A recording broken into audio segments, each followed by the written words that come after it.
En el tercer domingo de Pascua encontramos a Jesús realizando con los apóstoles una pesca milagrosa, parecida a la que sucede en el Evangelio según San Lucas al principio de su ministerio, pero en el caso del Evangelio según San Juan esto sucede después de la resurrección. Una pesca en la que los apóstoles sacan en su red 153 peces. ¿Por qué 153? Además, en este episodio aparece un apóstol que no es mencionado por los evangelistas sinópticos. ¿Quién es? Acompáñame a las orillas del lago de Tiberíades. Vamos a hacer el análisis bíblico del Evangelio que leemos en la Santa Misa. Será realmente un ejercicio muy interesante.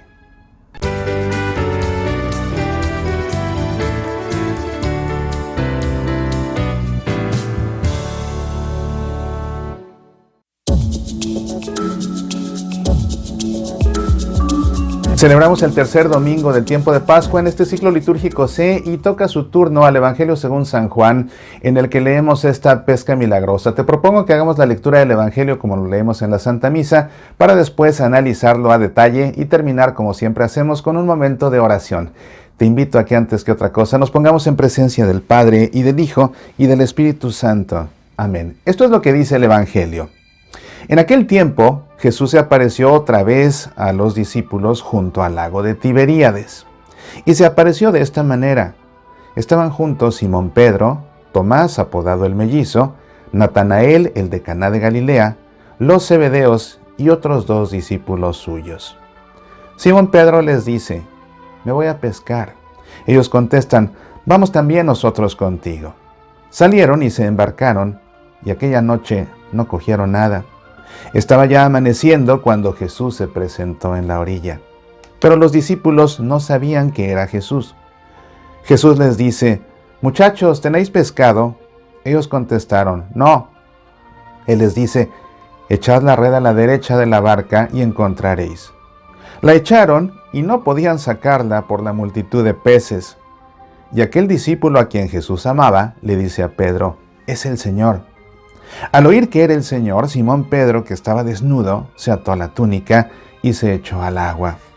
Los demás discípulos se acercaron en la barca, porque no distaban de tierra más que unos 200 codos, remolcando la red con los peces. Al saltar a tierra, ven unas brasas con un pescado puesto encima y pan. Jesús les dice: «Traed de los peces que acabáis de coger». Simón Pedro subió a la barca y arrastró hasta la orilla la red repleta de peces grandes, 153, y aunque eran tantos, no se rompió la red. Jesús les dice: «Vamos, almorzad». Ninguno de los discípulos se atrevía a preguntarle quién era, porque sabían bien que era el Señor. Jesús se acerca, toma el pan y se lo da, y lo mismo el pescado. Esta fue la tercera vez que Jesús se apareció a los discípulos después de resucitar de entre los muertos.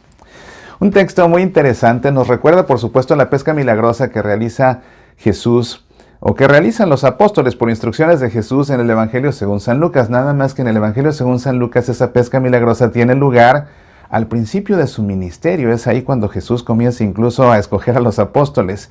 En este caso, en el Evangelio según San Juan, él ubica esta pesca milagrosa después de la resurrección. Incluso es interesante porque esta pesca milagrosa aparece después de la conclusión del Evangelio según San Juan. Sí, en efecto. Y es por lo que esta perícopa que leemos, que de hecho es la mitad de la perícopa que se conoce como la aparición de Jesús en el lago de Tiberíades, solamente estamos leyendo la mitad. La segunda mitad es cuando Jesús confirma a Pedro, ¿verdad? Después de que lo negó 3 veces, pues ahora le preguntará 3 veces: «Pedro, ¿en verdad me amas?». Eso es un tema de estudio por sí solo. En este caso estamos leyendo solamente la primera parte de esta perícopa de la aparición de Jesús en el lago de Tiberíades, y precisamente su contexto amplio es el capítulo 21 del Evangelio de San Juan, que se conoce como el epílogo del Evangelio según San Juan.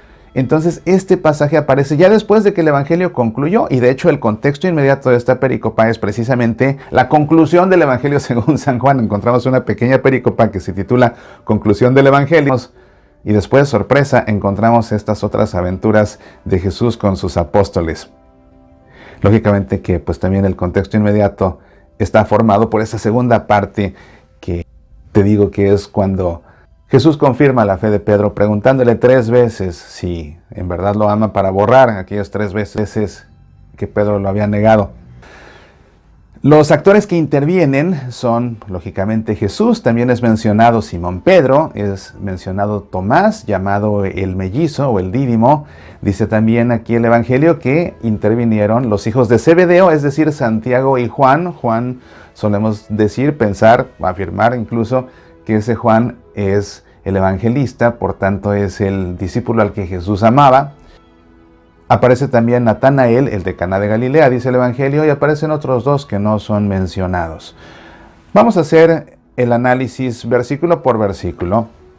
Vamos a ver que hay muchos detalles muy interesantes. No tenemos que olvidar, por supuesto, que este pasaje aparece en el Evangelio según San Juan, de modo que, como todo texto juanino, hay que poner atención a los detalles, porque detrás de todos estos detalles hay un símbolo que algo quiere comunicar. Hay que recordar que el Evangelio según San Juan, más que estar escrito como una secuencia cronológica de la vida de Jesús, más bien es una compilación de diferentes episodios de la vida de Jesús sobre los cuales el evangelista ha realizado una reflexión teológica. Incluso se piensa que este pasaje, por estar agregado a manera de apéndice, como un epílogo al Evangelio, es que fue redactado no por Juan el apóstol, no por Juan el evangelista, sino por alguien más, quizás un discípulo de Juan mismo. Pero es importante tener esto en mente al realizar el análisis para poder poner atención a los detalles y ver qué es lo que se nos quiere indicar aquí. En aquel tiempo, dice Juan, Jesús se apareció otra vez a los discípulos junto al lago de Tiberíades. Ya se les había aparecido antes, después de haber resucitado. Dice incluso al final que esta es la tercera vez que se les aparece. Llama la atención el sitio donde se les aparece, el lago de Tiberíades. Solamente en otra ocasión es mencionado el lago de Tiberíades en el Evangelio según San Juan, y es precisamente cuando Jesús multiplica los panes y los peces. Ahí donde Jesús multiplica panes y peces se les aparece, y guarda esto en tu memoria, panes y peces. Vamos a ver una relación que hay más adelante con esto. Y se apareció de esta manera. Estaban juntos Simón Pedro, y fíjate que es importante, el primero que es mencionado es Simón Pedro. Es el primero que es mencionado. Van siendo nombrados como que en jerarquía. Primero Simón Pedro, después Tomás, apodado el mellizo o el dídimo, que significa también mellizo, y luego Natanael, el de Caná de Galilea. Fíjate que este apóstol Natanael no es mencionado por los evangelistas sinópticos. El evangelista que habla de Natanael es Juan. Dato interesante. También dice que estaban presentes los Zebedeos. ¿Quiénes eran los Zebedeos? Dos hermanos, los hijos de Zebedeo, Santiago y Juan. Juan, que pues te digo es Juan el evangelista. Y otros dos discípulos suyos. ¿Quiénes eran esos otros dos? No sabemos. Lo interesante es que no son 11 apóstoles. 12 por supuesto que no, porque Judas ya no estaba y todavía no había sido reemplazado. Pero no eran 11 los que estaban aquí presentes, eran solamente 7. Y es muy interesante que sean 7, no 6, no 4, no 10, 7. 7 que es el símbolo de la totalidad. De modo que estos 7 discípulos acaban por representar a la totalidad de los discípulos de Jesús. Acaban por representar a la iglesia entera, una iglesia entera, un conjunto total de discípulos que están siendo encabezados por ¿quién? Por Simón Pedro, que es mencionado el primero. Simón Pedro les dice, me voy a pescar. Incluso es él el que toma la iniciativa. Esto es importante. El que toma la iniciativa, precisamente encabezando a los demás, es Simón Pedro. Pero también es interesante la respuesta de los otros. Ellos contestan, vamos también nosotros contigo. Esto es muy interesante porque vemos aquí a Simón Pedro precisamente encabezando a esa iglesia y esa iglesia siguiendo a ese que encabeza, que es Simón Pedro. Un detalle muy, muy importante. Salieron y se embarcaron, y aquella noche no cogieron nada.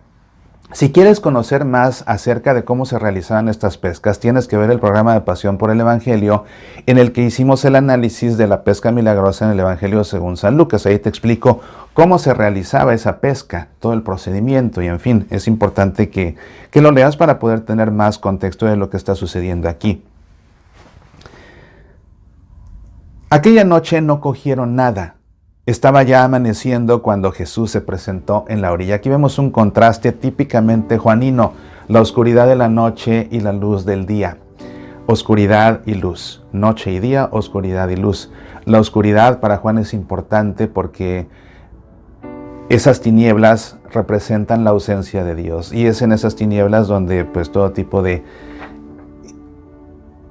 desasosiegos y de pecados suceden. Cuando Judas es revelado como el traidor que va a traicionar a Jesús en la última cena, y Jesús le dice, lo que has de hacer, hazlo ya, dice de una manera muy dramática Juan, como Judas deja el cenáculo y dice, era de noche, para sugerir que se lo devoraron las tinieblas, precisamente las tinieblas del mal. Y es en esta oscuridad precisamente que los apóstoles son incapaces de pescar nada. ¿Cuándo se aparece Jesús? No en la noche. Jesús se aparece al amanecer precisamente. Es decir, Jesús se aparece con su luz del resucitado. Por eso es que dice, aquella noche en esas tinieblas no cogieron nada, estaba ya amaneciendo cuando Jesús se presentó en la orilla. Se presenta, insisto, con esa luz del resucitado. Pero los discípulos no sabían que era Jesús. Claro, no estaban ellos tan cerca de la orilla. Se nos da la distancia incluso un poquito más adelante. Dice aquí que eran, ¿cuánto? 200 codos de distancia, 200 codos. Un codo medía 45 centímetros, de manera que 45 centímetros por 200 codos, quítale el número que pensaste, te da la distancia de 90 metros. Estaban a 90 metros, así que cuando alguien ven que se aparece y que los llama incluso, no lo reconocen al principio, ¿verdad? Aunque claro, esto simbólicamente, pues vemos a Jesús como siempre que se le aparece a alguien después de resucitado al principio, la gente no es capaz de descubrir quién es, sino hasta después. Jesús les dice, muchachos, ¿tenéis pescado? Ellos contestaron, no. Esta es una pregunta que Jesús hace sabiendo ya la respuesta. Él quiere preguntarles para que ellos reconozcan que no tienen pescados porque fueron incapaces de pescar nada. Su pesca fue un fracaso. Jesús quiere dejar esto claro y que ellos lo reconozcan. No tenemos pescados porque no pescamos nada. ¿Para qué? Para lo que ha de suceder después. Él les dice, echad la red a la derecha de la barca y encontraréis. Así vemos entonces que Jesús les da la indicación de tirar la red del lado derecho. El lado derecho tiene una simbología doble muy bonita. La primera es que el lado derecho del cuerpo humano era el lado digno. Los miembros del lado izquierdo eran considerados indignos, en tanto que los del lado derecho eran considerados dignos. De ese lado de la dignidad es donde arrojan las redes y van a tener éxito, pero además el lado derecho es el lado del poder de Dios. Entonces, tirando las redes precisamente del lado del poder de Dios y del lado de la dignidad, es que ahora sí son capaces de pescar lo que no habían pescado de noche. La echaron y no podían sacarla por la multitud de peces.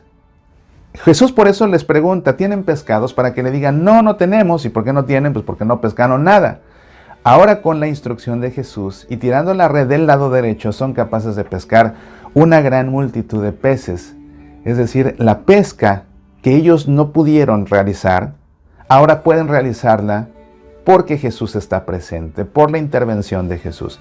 Ellos solos no pueden, se necesita la participación de Jesús para poder realizar la pesca.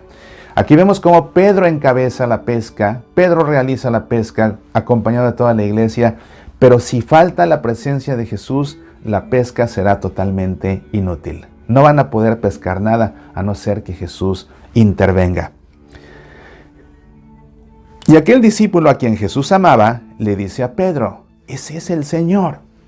Esto es muy interesante porque es consistente con lo que incluso te explicaba yo en la emisión anterior de Pasión por el Evangelio, cuando llegan al sepulcro el discípulo amado y Pedro. Vemos consistentemente en el Evangelio según San Juan cómo el discípulo al que Jesús amaba es más contemplativo y siempre en su interior se encuentra más cerca de Jesús. En tanto que vemos a Pedro que es más impetuoso, más intempestivo, pero a fin de cuentas más distante. Él no es tan contemplativo. Vemos a un Juan siempre contemplativo y en esa contemplación siempre capaz de identificar las grandes manifestaciones de Jesús, en tanto que Pedro pues necesita de la ayuda de este discípulo amado. Por ejemplo, en la última cena otra vez, Pedro le pregunta al discípulo amado, le hace la seña de que le pregunte quién va a traicionar. Si Pedro sabe quién va a traicionar a Jesús, es porque lo ayudó el discípulo amado. Cuando María Magdalena les dice que alguien se llevó el cuerpo de Jesús, ella supone porque estaba el sepulcro vacío, ellos van corriendo, se adelanta precisamente el discípulo amado y no entra. le facilita el camino a Pedro para que Pedro entre primero a constatar que el sepulcro está vacío. Aquí nuevamente vemos cómo el que descubre que es Jesús es el discípulo al que Jesús amaba, es decir, el contemplativo, y es él el que le facilita a Pedro que reconozca que se trata del Señor. Al oír que era el Señor, Simón Pedro, que estaba desnudo, se ciñó la túnica. ¿Por qué estaba desnudo Pedro? Nuevamente, tienes que ver aquel programa en el que expliqué la pesca milagrosa según San Lucas. Y la razón era, pues, por el oficio del pescador precisamente. Esos pescadores, por la forma como pescaban, tenían que arrojarse al agua, tenían que bucear para asegurarse de que la red se cerrara. Así que en ese procedimiento de estarse tirando al agua y todo eso, pues Pedro estaba desnudo precisamente porque estaba trabajando. Sin embargo, hay aquí una cuestión muy importante. Pedro está desnudo también porque la desnudez es un símbolo de el sentirse avergonzado por los pecados. Y aquí vemos a un Simón Pedro que se siente avergonzado. ¿Está avergonzado por qué? Porque él negó anteriormente a Jesús. Y esto es importante porque ubicando todo esto en su contexto inmediato y dándonos cuenta de lo que va a suceder después cuando Jesús confirme a Pedro en la fe y le pida precisamente, le pregunte 3 veces si en verdad lo ama. Con eso va a repararse aquella triple negación. Fue triple porque fue perfecta, el 3 simboliza la perfección, es decir, Pedro lo negó perfectamente. Ahora va a confirmar que lo ama perfectamente, respondiendo 3 veces que sí lo ama. Y precisamente, de una manera muy dramática, vemos aquí a Pedro que está desnudo, que está avergonzado por sus pecados, ¿verdad? Y que después va a ser confirmado por Jesús. Entonces, este Pedro que se descubre desnudo, no se presenta ante su maestro desnudo. Eso incluso hubiera sido una gran falta de respeto. Por eso dice aquí que se ciñó la túnica. Se ciñó la túnica. Y esto es un detalle también importante vinculado con este contexto inmediato, porque cuando Jesús confirme a Pedro en la fe, le advertirá que más adelante alguien más lo ceñirá, ya no él solo, sino que alguien más lo ceñirá. Pero esos detalles lo dejaremos para su momento. Se ciñó la túnica y se echó al agua. Entonces aquí vemos a Pedro que es el impetuoso. Tan pronto sabe que se trata del Señor, no se detiene, va y se arroja con el ímpetu característico de Pedro. Los demás discípulos se acercaron en la barca, porque no distaban de tierra más que unos 200 codos, 90 metros, remolcando la red con los peces. Al saltar a tierra, ven unas brasas con un pescado puesto encima y pan. Yo no sé tú, pero a mí siempre se me ha antojado participar de esta parrillada que está organizando Jesús. ¿Te das cuenta? Mientras los apóstoles estaban pescando, los manda a pescar. Primero les preguntan, ¿tienen peces? No tenemos. Bueno, pues tienen la red del lado derecho. Mientras ellos están ocupados pescando, Jesús acá ya preparó el carbón, ya tiene las brasas ardiendo, está Jesús cocinando una deliciosa parrillada de pescado. Fíjate qué curioso que ellos traen pescado y a fin de cuentas Jesús ya tiene el suyo y él está cocinando su propio pescado. No el pescado que traen los apóstoles, sino que Jesús les va a dar de su propio pescado, ¿ves? Ven unas brasas con un pescado puesto encima y pan, no solamente pescado, sino pan. ¿Dónde sucede todo esto? A las orillas del lago de Tiberíades. La única vez, te decía al principio del programa, la única vez en el Evangelio según San Juan que es mencionado el lago de Tiberíades antes de esto, es precisamente cuando Jesús multiplica los panes y los peces. Los panes y los peces. ¿Qué les va a dar Jesús de desayunar? Pan y pez. ¿Te das cuenta?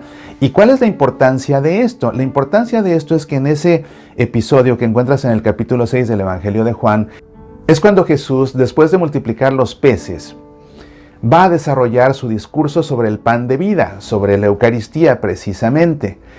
De modo que el hecho de que este episodio suceda justamente ahí donde Jesús multiplica los panes y los peces, de los cuales brotará después este discurso del pan de vida, que ya no tendrá lugar directamente aquí a la orilla del lago, sino más bien dentro de la sinagoga, pero a fin de cuentas lo que dio lugar a ese discurso es precisamente esa multiplicación de panes y peces aquí en el lago de Tiberíades.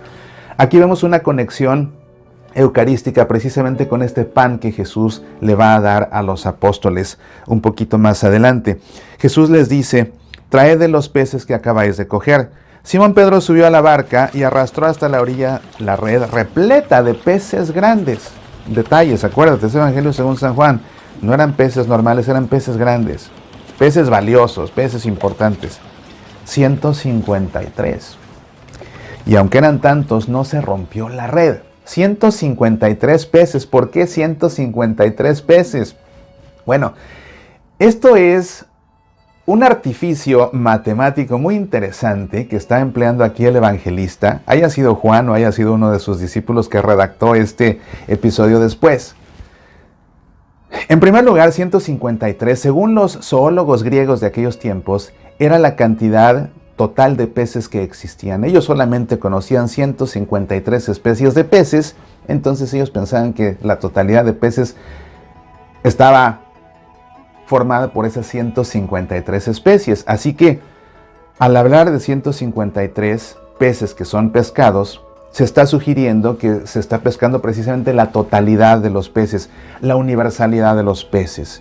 Esta pesca, ¿quién es el que la encabeza? Pedro. Entonces, Pedro el pescador, que ya no va a ser pescador de peces, sino pescador de hombres, como Jesús le dijo en el Evangelio según San Lucas, no en el Evangelio según San Juan, pero a fin de cuentas será su misión como pescador. Al pescar 153 peces, esto es un anticipo precisamente de la universalidad de su pesca de hombres. Pero además 153, esto es muy interesante y divertido incluso.